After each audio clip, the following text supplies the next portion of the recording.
Thank you, Allison. And again, thank you for everyone for taking the time to join us for our monthly Legislative Action Committee call. We are very excited today to be joined by a special guest. We'll come back to our regular agenda with state and federal updates afterwards, but we only have Kim for a few minutes. And so, Kim, I want to welcome you to our Legislative Action Committee and thank you for taking the time to talk to us about the Poverty Task Force. Thank you so much, Laurel. It's my pleasure to be with you today. And I do have a PowerPoint that I will just kind of breeze through, but I do want to, I want to let you know how important the work that you're doing is. And just let you know, we unveiled our 35 recommendations that are in our Poverty Task Force in February. And since then, I've been kind of going on the road and talking to people about the recommendations that we made to Governor Whitmer. And I can tell you that no matter what setting I'm in, whether I'm talking to educators, whether I'm talking to people who deal with kind of social services, the number one thing I hear as an issue that people are concerned about is affordable housing. That is just overwhelmingly, I'm actually been very surprised in some of the settings that I've been in that it comes up every single time. And so you are probably aware that that MCAH is right now, they recently did a survey, a statewide housing survey, and right now they're in the process of trying to build a statewide housing agenda, which I was actually kind of shocked to learn they've never had one before. The state of Michigan has never had a statewide housing plan. And so, I really appreciate the fact that you gave me an opportunity to share just a little bit of what we're recommending with our Poverty Task Force recommendations. You may know that I'm just start sharing my screen here. Wait a minute, did I share my screen? Let me go back. Oh, I am. Am I sharing now? We can see it, but it's not in presentation mode, so okay. we can see all your notes. Oh, now it is. Okay, got it. Okay, thanks. Okay, so the Governor Whitmer created a executive order that established the Michigan Poverty Task Force in December of 2019. I came aboard in January of 2020.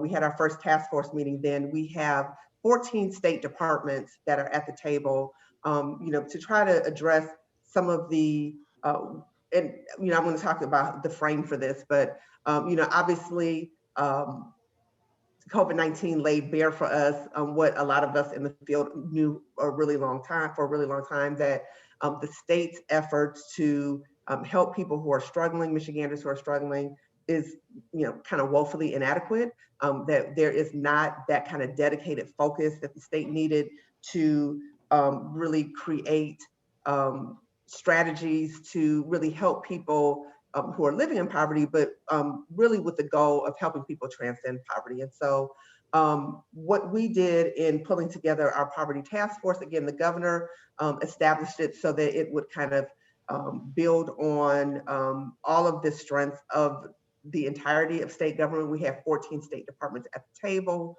I think in the past, there's been this idea that poverty is kind of in the purview of DHHS, or maybe a little bit of Leo, because Leo, does have workforce development and that kind of stuff. But, we really believe that practically every state department has some dimension of work that really could be deployed to help people who are living in poverty. And so our goal in the frame that we used is the ALICE population that was created by United Way. They recently released their most recent ALICE number, which is, still, it was 43%, and now it's slightly under 40%, but it's still too high of people in our state who do not earn enough to make ends meet. Now, we know that even though the poverty rate is much lower, the federal poverty standard is not really a standard for poverty. It's more of a standard for destitution. I mean, it's so low that people cannot in any way be expected to be able to have, adequate shelter and, ability to communicate, ability to have their kids educated for the amount that has been identified by the federal government as representing poverty. And then, so again, reducing the average population is our goal. Deploying that interdepartmental collaboration to create strategies, and then finally, really doing all of this work with a race equity lens, recognizing that as we do this work, we cannot ignore the impact that policies that have led to racial disparities really need to be examined and deconstructed. So I'm going to skip this. Our recommendations, we organized around 5 areas: benefits, economics, education, criminal justice, and health, safety, and housing. So a big part, I think that if I were to say for this first report, and we plan to do a report annually, but for our first report, if there is a one strong message that I think we wanted to push out, it's just that the way that we handle benefits and the way that we distribute our TANF dollars, it's just inadequate. I mean, we are just an outlier in so many ways, our state, with the way that we distribute TANF dollars. We are trying to be very innovative about, the governor did put money in the budget to do a study of how our TANF dollars, if they are being used effectively. And we're looking at doing some research, comparing strategies. There are organizations that really are big believers in direct cash assistance. We're looking at maybe standing up some pilots on that front, and looking at really trying to figure out how TANF dollars could be used to help supplement shelter costs, because we know for affordable housing, right now that money is not necessarily enough to help people really gain adequate housing. First of all, there's a paucity of opportunities for affordable housing, but then we don't really give our struggling Michiganders access to dollars to help on that front. And so we have a whole package of bills that we are hoping to introduce. And the good news is there seems to be bipartisan support, at least for the concept of using the report really kind of really imagines us trying to find a way to address the benefits cliff. So often, people who receive benefits for things like healthcare, childcare, and other really important staples of life, food assistance, find themselves, if they are, say, if you're a clerk at Meyer, and you're offered a job as an assistant manager, and it would kind of bring you just above the level where you're eligible for assistance. What's happening is people are turning down opportunities to have economic mobility because they're losing their benefits in one fell swoop. And there seems to be support on both sides of the aisle for addressing that, because they recognize that it's a disincentive to economic mobility and a disincentive in some cases to even work. So we really are trying to address that. I feel optimistic that we have 5 bills that we're proposing on that front. We've been told that all of them except for one, one of the proposals we made was extending the amount of time that someone can receive FIP payments from 48 months to 60 months, which is what is allowed by the federal TANF regulations. Michigan actually made our eligibility period shorter. We have been told that there's no hope of that passing, but everything else that we put on the agenda seems to be something that there seems to be interest in discussing on both sides of the aisle. One thing I'm very excited about is that we did get $2 million, the governor has put $2 million in the 2022 budget. And, of course, we have to see if we hold on to it, but this is what the governor has proposed, to set up a statewide infrastructure to incubate children's savings account programs. We have 15 programs that are independent in the state right now that have been very effective. We recognize that it has to be something that is done on kind of the local level. And so we want to give them those state supports, whether it be, using our 529 accounts as a platform, whether it's help, having the state work with banks to, work with local entities that want to stand up children's savings accounts. We think that there are a lot of states that have had very good success with having a statewide strategy for children's savings accounts. And so that is something that we are hoping to stand up. And there is money in the budget for it, in the governor's budget. Right now, there's a voucher pilot between the Michigan State Housing Development, MSHDA, and the Department of Corrections for returning citizens who are coming back, who are struggling with trying to find how, of course, there's as you well know, a housing shortage for all, kind of struggling Michiganders, but particularly for that group, because there are, certainly landlords who don't want to rent to returning citizens. And so there's a voucher program that has actually already been expanded. We started with 90 vouchers. We're now up to 150. Of course, that just, is like not even a drop in the bucket for the number of people who really need that support. However, we're actually struggling with finding enough housing options even for the 150. We're working really hard to find locations for those returning citizens to go into, but it has been a challenge. So we're trying to figure out some innovations to kind of make that program more attractive to landlords, and what we can do to expand that. Criminal justice, there's been obviously a lot of attention both at the state and federal level, talking about how we can and should overhaul some of our criminal justice practices. One thing, but a lot of the proposals that we have really would kind of take place on the local level. But there are things that the state can do to incentivize, things like reducing arrest for failure to appear, which is the #1 reason that people are jailed. There are a number, and it, of course, overwhelmingly affects people who are living in poverty, because there are a number of reasons that someone who's living in poverty might fail to appear for a court date, including lack of transportation, including inability to get off of work. I mean, there are just a number of reasons that make it more difficult for them to appear. And then when they go to jail, it just kind of compounds economic problems that they're already having. So trying to help courts figure out some alternative strategies rather than arresting people. We have apprenticeship opportunities that we've already expanded. We're really excited that this is something that's already moving, or I should say would be moving if not for COVID.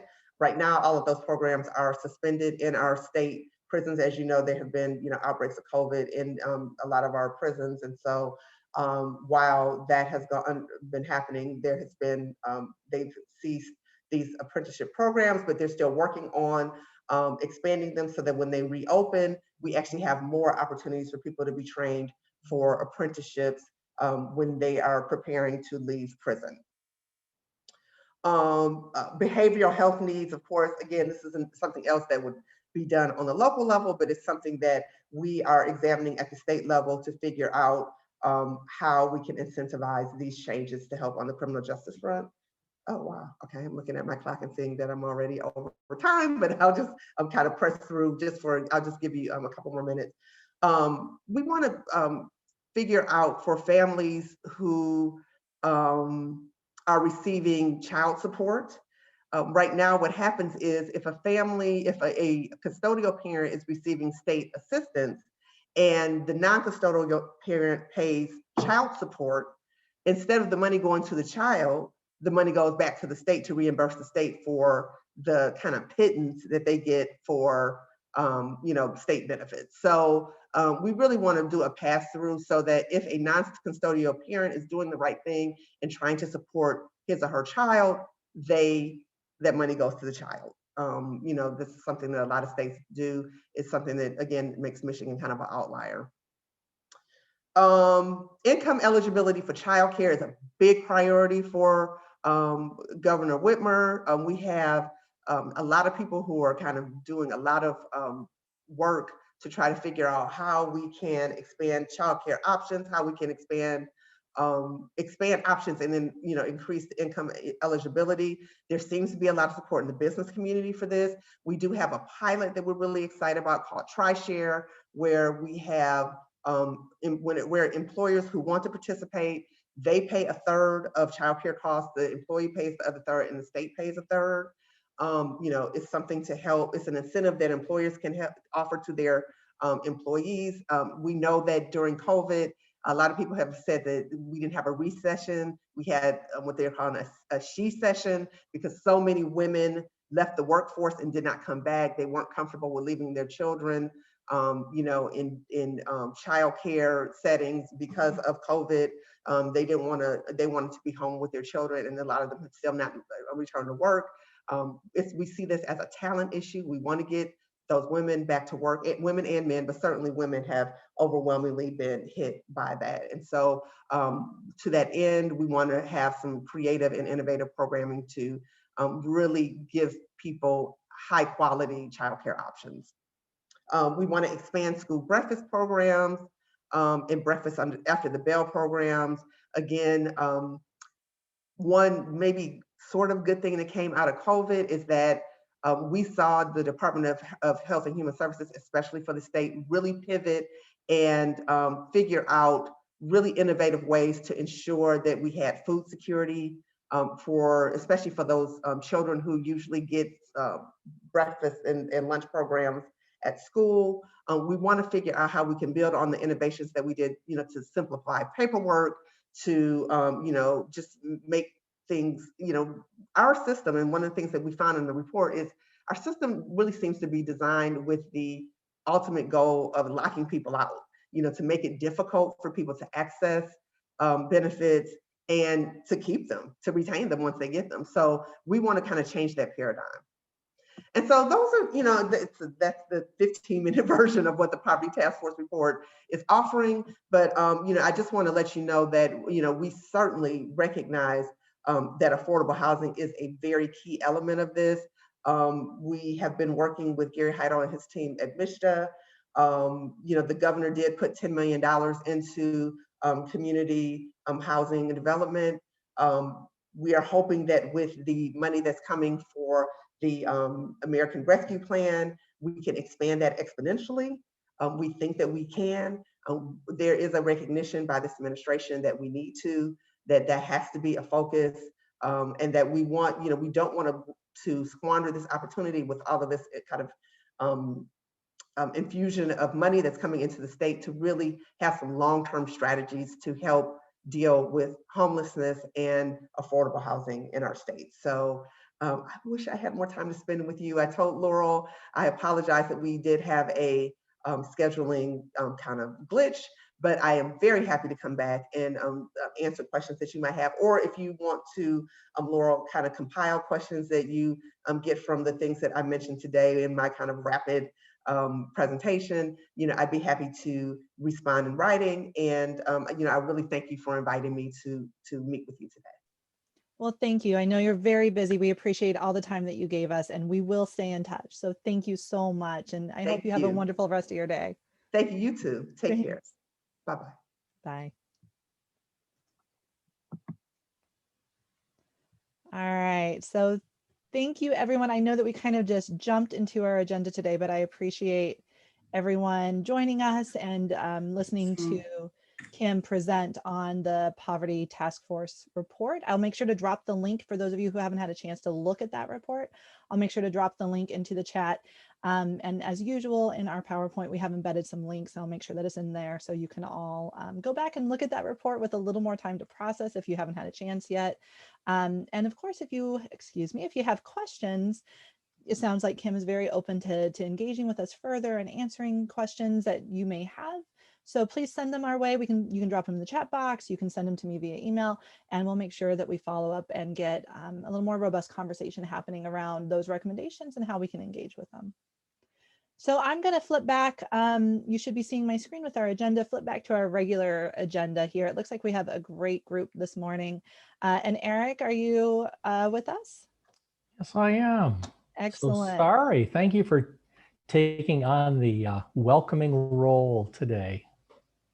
Well, we had to jump in fast, so sorry that we Hey, rushed through that.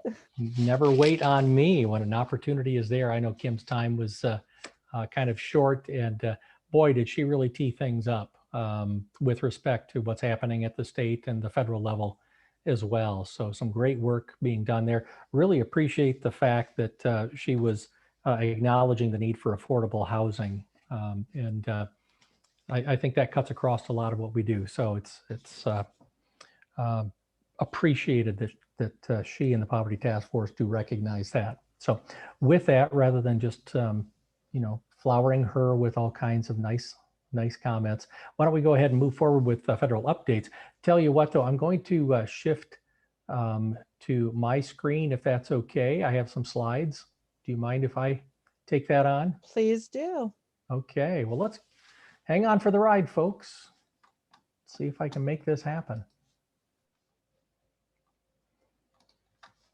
Going to share my screen, and then I'm going to have to go into my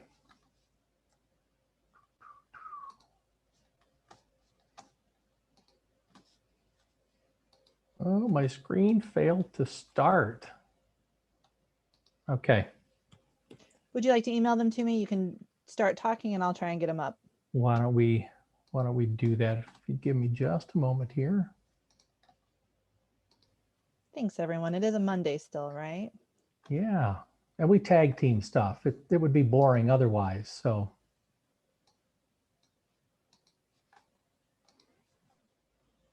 and we'll cover everything. We promise we have enough time to do that.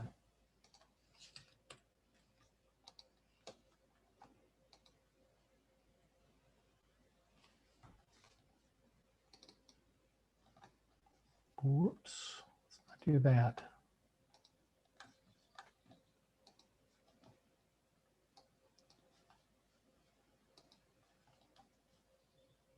All right. So Eric, while you're doing that, I'm going to make sure folks have access to the Poverty Task Force report. Gotcha. So I'll put that in the meeting notes for folks, or in the chat box, sorry.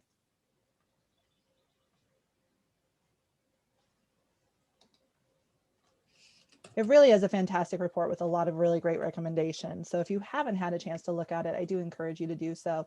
I know that Kim and others from the task force are traveling around virtually and discussing recommendations. It sounds like, I mean, I was excited to hear about bipartisan support for some of these. So hopefully these are things we can actually lift up and move forward, such as that 10 million for the Housing and Community Development Fund. So Eric, are you ready? I'm in process of attaching the document to send to you. Okay. Sorry for being tardy here. You're busy. Yeah, kind of busy, but my computer is slow too. Yes, after. There we go. Just take what I'm sending and do the best you can with that.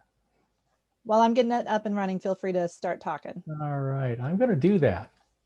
Okay, folks, so the federal updates, there's an awful lot going on. I'm not going to cover everything, but I'm going to try to share with you what I've gleaned over the last several weeks of things that have been taking place. First of all, I just wanted to update people on the budget process that's currently in a lull at the federal level. This is an opportunity, though, to reach out to members of Congress and remind them about housing as infrastructure. In most cases, we'd be thinking in terms of appropriations chairs, committee chairs, as the most important people to be talking with. We don't have a lot of those from Michigan, but talking to our congressional delegation, I think, is a pretty good group of folks to be hitting up with the idea of reinforcing the idea that we've been conveying for an awful long time about housing being infrastructure. So moving on, I want to talk about the American Rescue Act. All of you should be familiar with it. We've got a fact sheet that we're going to be making available via link. And then also we do have a list of the supplemental allocations for all of the independent jurisdictions in Michigan, what they're receiving there, which I thought might be helpful. But just to reiterate, some of the things that we heard Kim talk about are some themes that are consistent with some of the things on the federal level that I wanted to make sure that I keyed in on with you. And so when we talk about the American Rescue Plan, we're thinking of things like emergency rental assistance, $21.5 billion in emergency rental assistance, homeowner assistance, $10 billion to help homeowners who are behind in their mortgage and utility payments, emergency housing vouchers at $5 billion to help people who are at risk or are literally homeless, homeless assistance and supportive services, $5 billion in the Home Investment Partnership Program, emergency assistance for rural housing, $100 million at the federal level was set aside, and funds for housing counseling, assistance for USDA loan borrowers, and funds for fair housing activities, which I think is important, which sometimes gets lost in the shuffle. But the idea that there was $20 million set aside for an initiative that would investigate fair housing complaints and strengthen enforcement and assist those who believe that they are victims of housing discrimination, which is a very proactive thing. It's putting some teeth where we seem to have lost our dentures for a number of years. So that's all a great start. So I wanted to kind of tee things up by putting that out there. Then we move on to the next slide. I want to talk about the Americans Family Plan, which was introduced by President Biden. What the administration is focusing on is childcare, education, and paid leave as really kind of the three largest areas of focus. $1.8 trillion. We do have a fact sheet with a link that we'll make available to you. And I think it's important to be thinking about how these dollars and the programs that would be funded affect our population. And this is where we're starting to talk about some of those socioeconomic issues, some of the underlying systemic issues that contribute to homelessness. So just quick and dirty, 4 years of free education as part of this package, direct support to families, children and families, so that if you're low and middle income, you're spending no more than 7% of your income on childcare, which we know is a pretty big issue, access and the cost, and quality childcare. When we think in those terms, having additional funds available to make sure that that's accessible to the population we're working with, extending tax cuts for families and children. It would extend the American Rescue Plan tax cuts that are currently in place, including the child tax credit, the earned income credit, and the child independent care tax credit. So really targeting resources to those who are most in need, particularly those families with children. So that sets the tone for some of the larger issues that families are dealing with and trying to support families. One of the areas that we know, as we've been talking about, is housing as infrastructure, how important that is to families. And so there is a bill that's been introduced by the House Financial Services Committee Chairwoman, Maxine Waters from California, that is the Housing is Infrastructure Act. So it very clearly is defining housing as infrastructure. And I just want to talk about a few key provisions in it, which are important because what this is doing is elevating housing at the national level and would be asking for significant funding to support housing directly. The Housing is Infrastructure Act would invest $70 billion to preserve public housing for current and future generations. So we know when we're talking about public housing, that's an area that has not had a significant investment, not only in the development of new housing, but also in the repair and restoration of public housing over the last many years. I can't even tell you the last time there was a significant increase in that area. It would include $45 billion through the National Housing Trust Fund to build new homes, a pretty significant jump. We know that's a pretty important tool in the toolbox when it comes to incentives to develop housing, promoting fair and equitable development taking place. These are pretty significant amounts of funding that are being requested. So again, that's a piece. The Housing is Infrastructure Act falls under that larger umbrella of the American Families Plan in the sense that it's a carve out and it's being promoted as a separate unit, again, elevating the issue of affordable housing. So why don't we move on to the American Jobs Plan Act. So this is something, again, a lot going on at the federal level. The Biden administration is pretty ambitious in its sights in putting out a large array of initiatives at the same time. Quite often you would see something like this as maybe one initiative per presidential term, but these are some very ambitious plans being put forth, but they tie together. And so the American Jobs Act is one of those things that does also focus on families in the sense that it's looking at expanding rental assistance for every eligible household. And this is important because right now, most of us, I think, know that the number of people who are eligible for services does not reflect the number of people who actually get services. Approximately 1 in 4 people who are eligible for resources, for housing resources, are getting them. So that means 3 out of 4 people who are in need are unable to access those resources. This would address that issue and provide resources to ensure that everyone who is eligible, who is in need, would be able to access those resources. So we wouldn't be in the position where we have to make those kinds of tough choices at times. Those who are in need would be eligible. Those who are in need and eligible through criteria would receive those supports. It would also include $70 billion to preserve public housing, as we had mentioned earlier with the Maxine Waters bill, and then providing $40 billion to build new homes through the National Housing Trust Fund. So again, that's the umbrella that we're talking about with the American Jobs Plan and the Housing as Infrastructure Act being a piece of that. So I won't belabor this, but now you get the gist of it. There's a lot happening there. I do have a document, which is the NLIHC, National Low Income Housing Coalition priorities. It's a document that you can access. We'll have a link available for you in the near future. I do want to mention something about it, though, before we skip away from it. $2.8 trillion is what's being proposed. That's a lot of funding.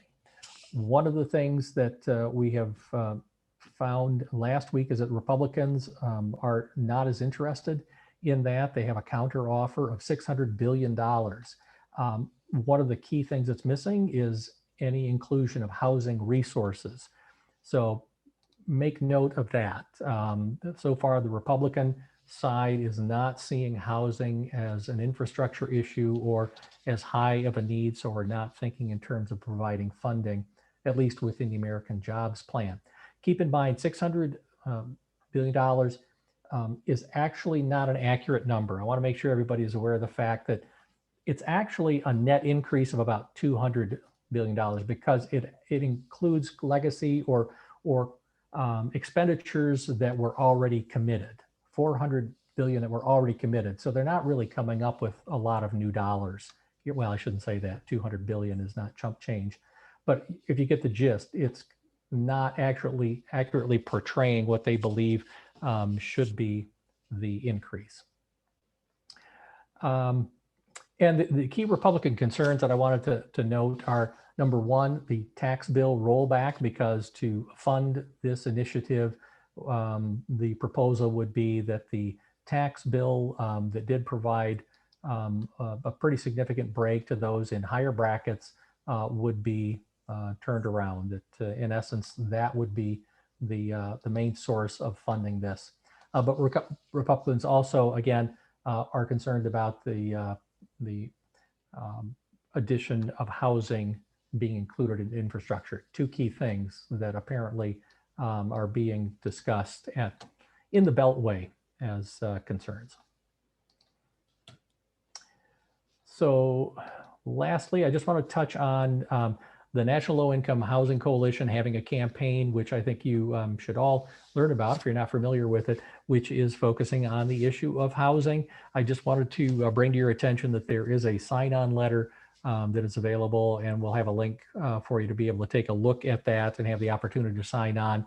But in essence, what it's doing is it's asking Congress to bridge the gap between incomes and housing costs.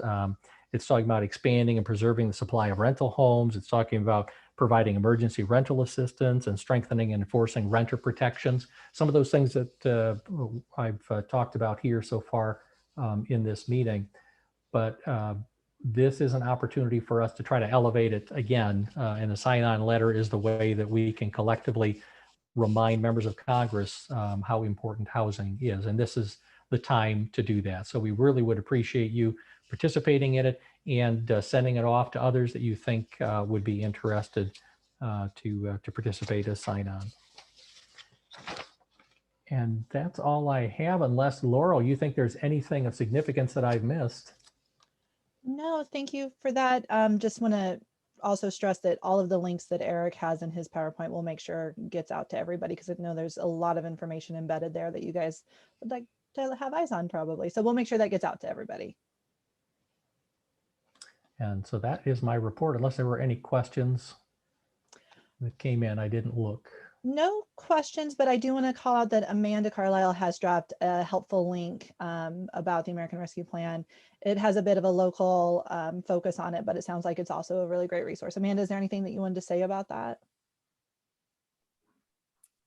Not particularly, just that we had been getting from providers a lot of questions about how they can explain the American Rescue Plan benefits to clients and also staff, just to help educate them about what's included in that plan. So that's why this was created. And it has kind of, general information and then also local to Washtenaw County information. But if folks wanted, I'm sure they could. I will resend it. It looks like Ryan Redmond. Oh, sorry, never mind. But yeah, so I think it could be used, if you're also facing, questions or issues. And one of the things that we learned with the Affordable Care Act is that a lot of folks originally came in to get healthcare and said, well, I don't want Obamacare. And staff were saying, well, how about the Affordable Care Act? You can get that through this. So we want to learn, I think, a little bit from that and make sure that we are also providing detail to, clients and consumers so that they know the benefits that they're getting from the Biden administration's rescue plan. That's awesome. Great job. Thank you for sharing that.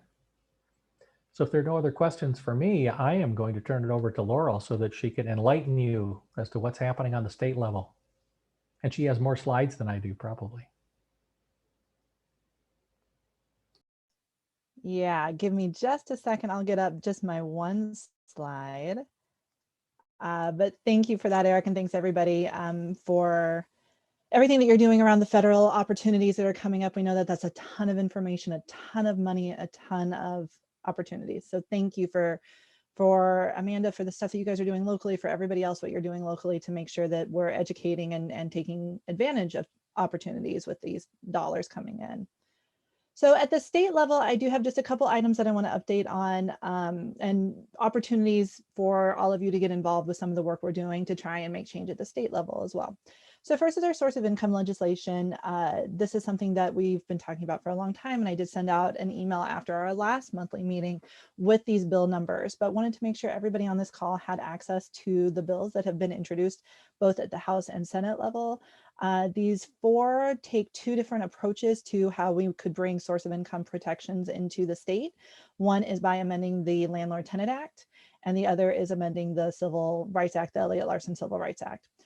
Both of these approaches are bicameral, but not bipartisan in their introduction, which means that we do not have any Republican co-sponsors on any of these pieces of legislation.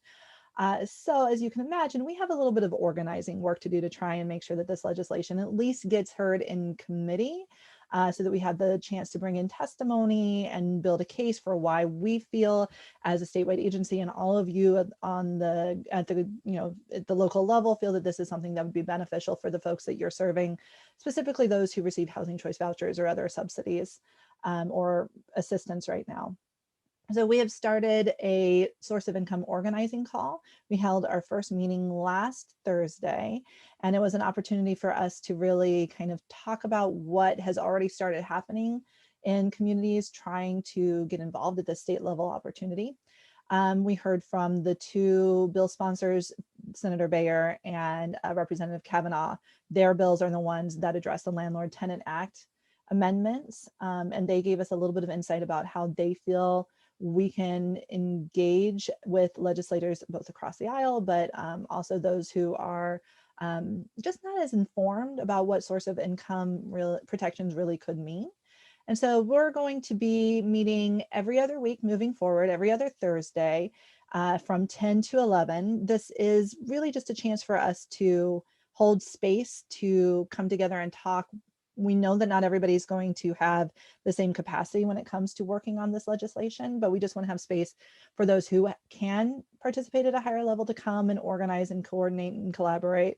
And then for those who are interested in participating, when specific opportunities arise, they can come and join those calls for a little bit of time. So our next meeting, I believe, is scheduled for May 13th. Yes, May 13th. And then we'll just meet every other Thursday after that. This is the link for you to register for the call. So if that's something that you're interested in participating in, I encourage you to register, pop in when you can, at least get on our distribution list so that we can make sure that we're sending out the information and the opportunities as they come up. Then appropriations, want to share just a little bit of information about that. This is a fun appropriations year.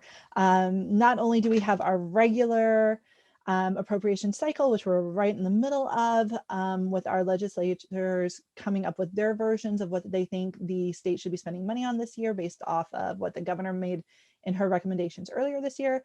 But we also have all of this federal money coming in, and the legislature is taking it up as supplemental appropriations bills. So I want to talk about both of these just in a little bit of detail about things that are affecting our agencies, our work, our populations, and then just acknowledge that there is a lot that is still developing. So first with the supplemental, there's action, pretty recent action to try and pass supplementals both at the House and the Senate that finally appropriates the remainder of the funds that came in from the federal government through the legislation passed in December. And so that's specifically seen in Senate Bill 36 and House Bill 4420. And so both of those bills, 4419, both of those bills finally appropriate the remainder of the emergency rental assistance dollars. So that comes out to about $378 million. They have passed committee both on the Senate and the House side. They go to the full House and the full Senate. For those of you who were involved in our work to try and make sure that all of the emergency rental assistance dollars were passed back in, oh my goodness, was it March? This is kind of the follow-up to that. This is finally them appropriating the remainder of the funds. As we know, there was a lot of politics that affected the way that that happened. And so we're glad to see that they're moving on that, and that hopefully this is a much less controversial issue now that they've said what they wanted to say about how the federal funds were appropriated from that December bill. Also included in the 4419 bill are a couple other items. Oh, let me check my notes and make sure I'm getting this correct. No, 4420. So House Bill 4420 has a couple other items from the supplemental that I want to flag for all of you. And these are things that you've probably been hearing in the media or that you may be aware of through local efforts, but just want to make sure that they're on your radar. So there's another $300,000 that's appropriated to the general fund, or from the general fund, for ESP included in House Bill 4420. There's also $150 million appropriated for broadband. This is a little bit outside of our typical scope of work here at MICA, but broadband is obviously, the expansion of broadband is obviously something that is very important to our folks who have been trying to operate in this virtual world for the past year and a half or year plus some. And then there's also a $400 million earmark for return to work. And included in this is an individual stipend of $1,000 for anybody who comes off of unemployment and gains employment. I believe it's 80 hours a month. Obviously, this is an attempt to try and help employers who have been talking about the difficulty they have with bringing in employees right now. It's an attempt to try and get people back to work. It's something that I'm very interested in following and seeing kind of how it plays out. But the Republicans are very, very vocal on this issue and making sure that we are not just extending unemployment benefits in perpetuity, that we have a plan to help people who are able and eligible and ready to go back to work to actually get back into the workforce. For those of you who are working with clients who may have been unemployed because of COVID, who are interested in getting back to work, this is an opportunity to just put a little bit more money into their pockets. But that's something that we'll be following a little bit just to see how that plays out within the legislature. And I think that's all I have for the supplemental. There's obviously a ton of items in those supplemental bills that may affect the work that you're doing. Those are just ones that I know have a direct impact perhaps on our target population and the clients and guests that you're serving. Going back to our regular appropriations, so this is a cycle that we had go through every year where the governor makes her recommendations in the beginning parts of the year, about February. The legislature then takes it up and makes their own recommendations. And then we have this period of time where there's a lot of back and forth before we land on a final set of bills for appropriating dollars for the next state fiscal year. So I have on the screen, and again, we'll send these out with the links, the bills that appropriate funds for the Department of Health and Human Services and for MSHDA. That's through LEO or on the House side through the General Government Committee. There have been a couple items that we have regularly advocated for with appropriations that are included in this year's package of appropriations bills. So under the DHHS bills, House Bill 4399 and Senate Bill 79, that's where our emergency shelter program dollars, our ESP dollars, are appropriated. This year we had two primary asks. One was an increase. We're currently at $18 per night as the per diem structure. So we did ask for an increase of, I believe, $4, what would be the equivalent of $4 a night, just trying to get us up to what we think really is the national average and the national standard for how we're getting funding into our shelters. But the other item was trying to carry forward what was part of the governor's recommendation, which is a switch from the per diem rate to a flat rate. So in both of these bills, we see that second item taken up. Both the House and the Senate did concur with the governor. They approve and they would like to see move forward that boilerplate language change from the per diem rate to a flat rate with the provision that the shelters receive the equivalent of what would have been $18 a night for their services. Unfortunately, neither one of them included an increase in ESP. So we will continue to advocate for that item. I encourage you, especially if you are with a COC that has ESP providers, or if you yourself are one, contact your legislators. Right now is the time to really hit not just those appropriations committees, but everybody, and let them know how far behind we are with our compensation for shelters and how an expansion of the dollars that they receive really would allow for more services and a better program for those that we're serving right now. On the local government or the LEO side, or LEO side, sorry, that funds MSHDA, we have House Bill 4398 and Senate Bill 85. The item that we were following for this appropriations year was that 10 million that we heard from Kim earlier on this call would have gone to the Housing and Community Development Fund. The governor did put that forward in her recommendations earlier this year. Unfortunately, we did not see that taken up at either the House or the Senate side. So that is not currently included. A couple of other things that are of interest with the appropriations cycle this year. The House is proposing that they don't take this up on an annual cycle like they typically do. They're wanting to cut it up into quarterly appropriations processes. I don't think the Senate has discussed that, but that's an interesting change. Again, it goes back to the politics that we're seeing in Lansing right now and the infighting between the governor and the two parties, and kind of trying to wrestle control back. So that's something that I don't know what the likelihood of that moving forward will be. I certainly hope not, because as we've seen with the emergency rental assistance, any change that holds funds back just slows us down. I think that's all that I have for the regular appropriations cycle. Those are moving forward. We've been hearing those in committee. They're moving forward to full session in the House and the Senate. So we'll just keep you updated about any opportunities to engage on those items. And then finally, I did want to just do a quick update about our voter suppression information, the bills that were introduced in the Senate, and there are some on the House side as well, that we talked about in decent detail in our last call. these are bills that take a couple different approaches to try and change the way that Michiganders are able to vote. And so the package includes things that would prevent or limit the ability to do early voting or absentee voting. But for us, the primary concern is that there is that old favorite of voter ID requirements. That's obviously something that with our population would be harmful. It would severely limit folks' ability to cast their ballot or register to vote, since so many of our folks do struggle with obtaining an ID. So that's something that we continue to follow. A couple of the bills have been taken up in committee, but we haven't seen a mass movement on those. But what I want to really put forward to this group is that this is an issue that we see a lot of interest in from certain providers or certain communities, but not a primary focus.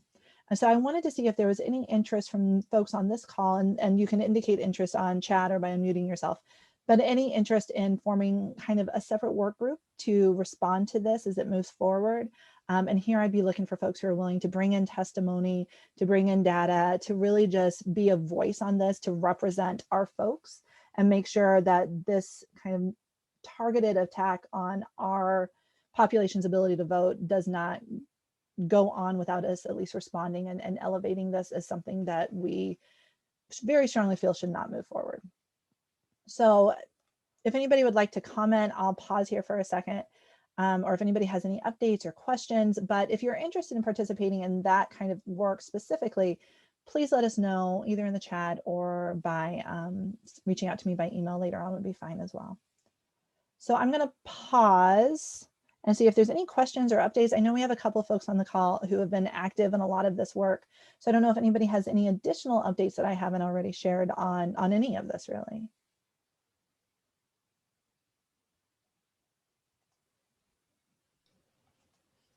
Not seeing anything yet. Can we just unmute and speak? Please do. Okay. Hi, I'm Angana Shah, Michigan United Policy Manager. I wasn't able to listen for all of today because of a meeting, so thank you for recording, first of all. But I did hear what you said about the $1,000 bonus to get people back to work. I heard the hearing on that, and I can't remember the legislator who was speaking on it said, you know, they can't find workers. They're offering $15 an hour. People are ghosting on interviews. You know, this is terrible. I mean, the idea is that anyone who's unemployed can take any job. And I don't care if they want to give people $1,000 bonus to go back to work. The intent behind it, I don't trust, because I think they want to basically stop giving people unemployment. But when unemployment's at 5%, and you're saying it's because people don't want to work when they're leaving unemployment regularly,